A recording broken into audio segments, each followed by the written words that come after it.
I would like to believe, honorable members of parliament, that I have been nominated here because of what I can offer.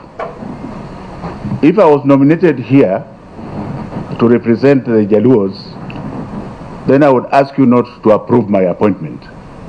Because when I take this appointment, I come from a region, right?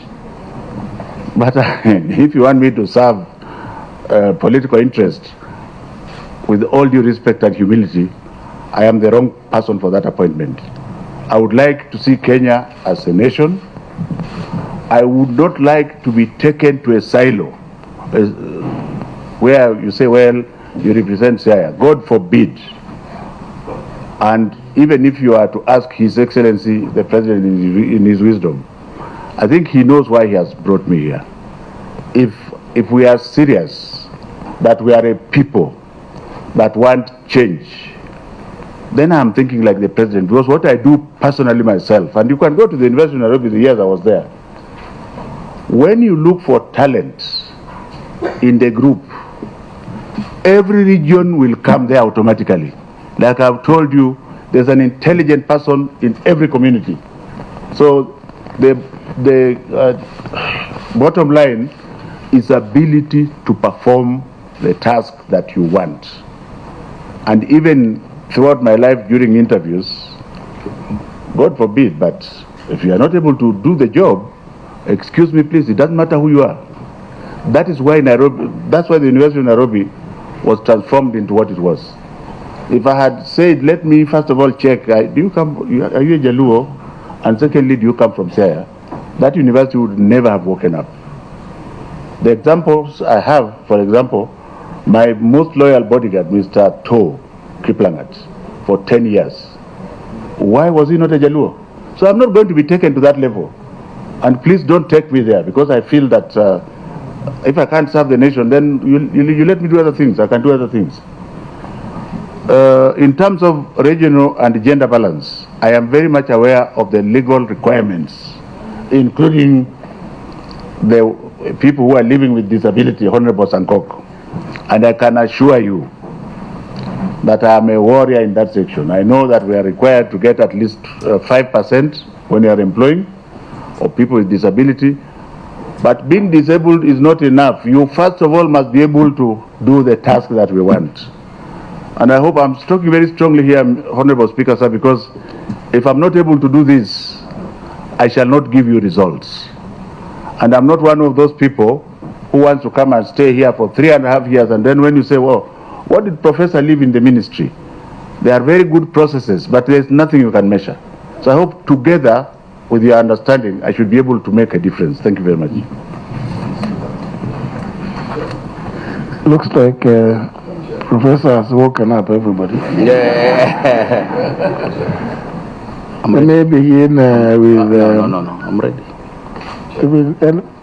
No, I can see all of you. I can see all of you. Yeah. I can see the Honorable John Bandi, and because there appear to be more on this side, and the Honorable, now there will be the issue of gender, Rachel Nyamai there, and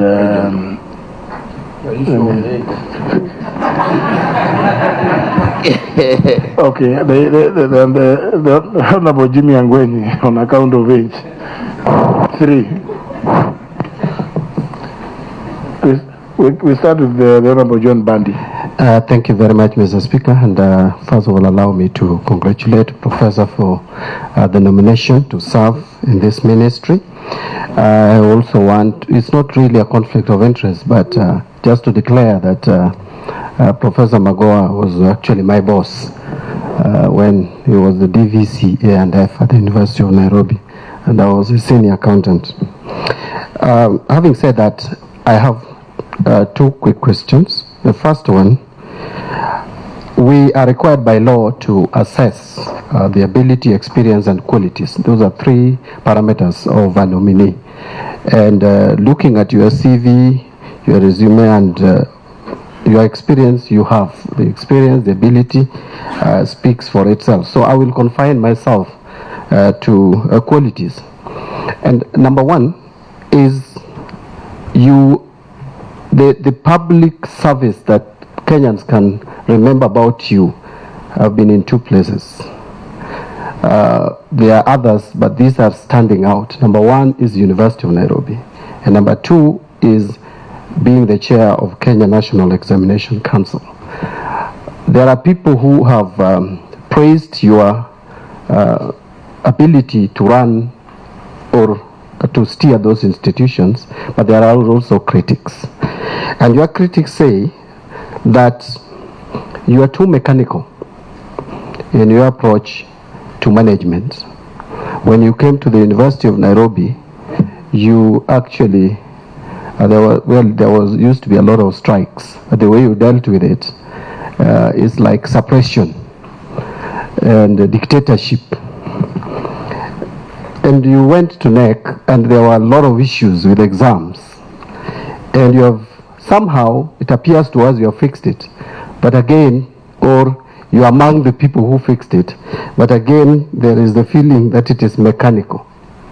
Now you are going to the Ministry of Education, where you are going to deal with the NAT, KUPPET, and the rest, who are known for strikes. Is it true that you are mechanical in your approach and you will take it to that ministry? And what are we prepared for? Because we also know that NAT and KUPPET are very combative, and the future of our children would be at stake. And what are the long-term measures that you have instituted at NEC that would instill integrity into the system, so that when exits George Magoha, professor, like you are exiting today, then we would be proud that what you started there would continue. Finally, I want to take you to your declaration of your source of income and statement of your net worth. And just quickly, I've picked out two things. Under your income from rent, and this I'm asking you because you're getting into this office and you must be so transparent. 2018, your income from rent was 2,967,690. 2019, it is 1,472,883. And 2019 is only 2 months. Average rent is 700,000. For a whole year, it should be close to 8 million. How come your rental income has jumped all of a sudden? Is there some project, some property that you developed which got completed last year, which is giving enhanced rental income? And if that is the case, where did you get the funding to do that? Finally, on your statement of net worth, statement of net worth should reflect your assets and liabilities. Offset it and get the difference. You are telling us here you have a home in Nairobi and one in Yala. You have buildings in Nairobi, parcels of land and forest in Yala, including domestic animals, motor vehicles, treasury bills, cash in fixed deposit account, and cash in bank, which are estimated at 250 million. I don't know whether it is because of space, but this committee would be interested in a little more details about what you own, so that after 2 years when you're declaring your wealth, we will be sure that either you have increased your wealth acquisition or it reasonably remains within acceptable limits. Thank you. Honorable Nyamai. Thank you, Chair. Professor, congratulations for being nominated. I would like to go to a simple matter about staffing in primary schools and secondary schools. Currently, we have schools that have only 2 teachers. You find a school with a head teacher and a deputy head teacher, and the school has 8 classes. This is a matter that is going to confront you from all parts of the country. We would like you to tell us, now that you have fixed so many things in this country and that you have a lot of experience in education and other areas, how are you going to deal with this? 2 is about Education for Sustainable Development policy for education sector, which was developed in 2017, which is calling for reorientation of education approaches and curriculum, teaching and assessment to address sustainable development. I would like to ask you two issues. One is, what is your view about this newly introduced curriculum? We've had some people say it's good, and we've also seen some fears in the ministry. What is your opinion? Then the second one is, what challenges do you expect, and how are you going to deal with this? Thank you very much, Chair. Finally, Jimmy Angwenyi. Thank you, Mr. Chair. Thanks, Professor Magoha. We should thank the President for nominating you and presenting you to us. Professor Magoha, most countries which have moved from third world to first world, countries such as Singapore, Malaysia, China, have one important element, the element of providing appropriate skills to their youth. How are you going to handle this thing, the appropriate technical skills to our people, to our youth, so that they can help this country jump from third world to first world?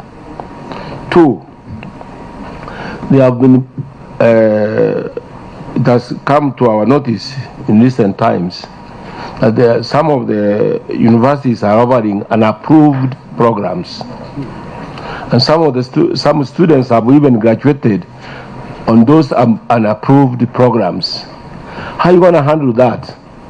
That some students have studied and graduated on unapproved programs. How are you going to handle that?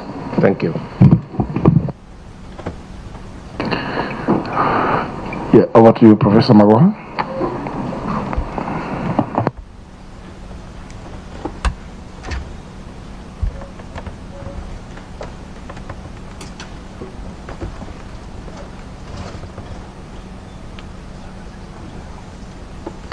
Thank you very much, Honorable Mbadi, for. Oh, I remember you used to be at Kikuyu campus at one time. It is important that I explain to you first and foremost, and I wanted to offer you this book, since it looks like you have not gone through it through the speaker, but I am definitely not mechanical. In the way I work, psychomotor activities must be there. But don't forget that I'm a top grade professor, and that in order for me to achieve what I want, like now I'm going to the ministry, the first thing, if you allow me to go there, would be to study how it looks like. I'm going into a dark room, maybe full of snakes and some other things. I must know what is inside. I don't have to do that in the open. I usually do that in the back room. Most of the consultations are done in the back room. They will even come back to you, because now I'm seeing you are one of the most important stakeholders, since this is a national office. Like I said, if you don't know the problem that you have, then you cannot deal with it. You first of all must know what problem you have, and you use the soft skills to ensure that you consult and you consult and you consult. Like when I was at the university, if I was mechanical, I would never have succeeded. Some of the leaders of the university are in this room, and they can tell you how it became possible for me to work together with the student leaders. For example, when I took over, the student leaders used to come to the VC's office along with their supporters in a group, and I said that has to stop. I am the Vice Chancellor, and I'm also a senior member of your society. So if you want to come and see me, please call me. These are my telephone numbers. We shall agree, you are leaders. You select 1, 2, 3 or 4 people who will come, and we agree. And if this is what you call mechanical, then that's fine, because what the students wanted, if it is something I can offer, I shall offer it yesterday. If you want 5 buses, I'll tell you I shall not give you, because it is not reasonable. If that's what you call mechanical, then I'm mechanical. Even at the ministry, If I go and meet people who are completely unreasonable, because as you take me to serve the Kenyan children, I will be having the map in front of me. There are things I must take into consideration, like the ASAL areas with people with disability. But otherwise, I am going to serve the nation as a whole. That is why it's not that I don't like politics. I just don't want to be part of it. I am a surgeon, and a surgeon's mind works like this. If I'm called that any honorable member has an appendix, I will go, prepare the patient, remove the appendix, and come out. That has helped me in everything else that I have done. So I stay focused. Now, like Honorable Mbadi, I am going to start with the objective that I want. Then involve all the stakeholders in that pathway. Some I shall agree with, some I will not agree with. I don't expect, if we agree with everybody, then one of you must be either a fool or one is cheating. So you have to disagree if you are scholars going towards it. And once you have a reasonable consensus in a team you first of all must empower. You must empower. Like I empowered the students at the University of Nairobi. Like I empowered all the unions at the University of Nairobi. Not through an orthodox means. Like I said, when I say in the back room, I mean you consult the union leaders. Soft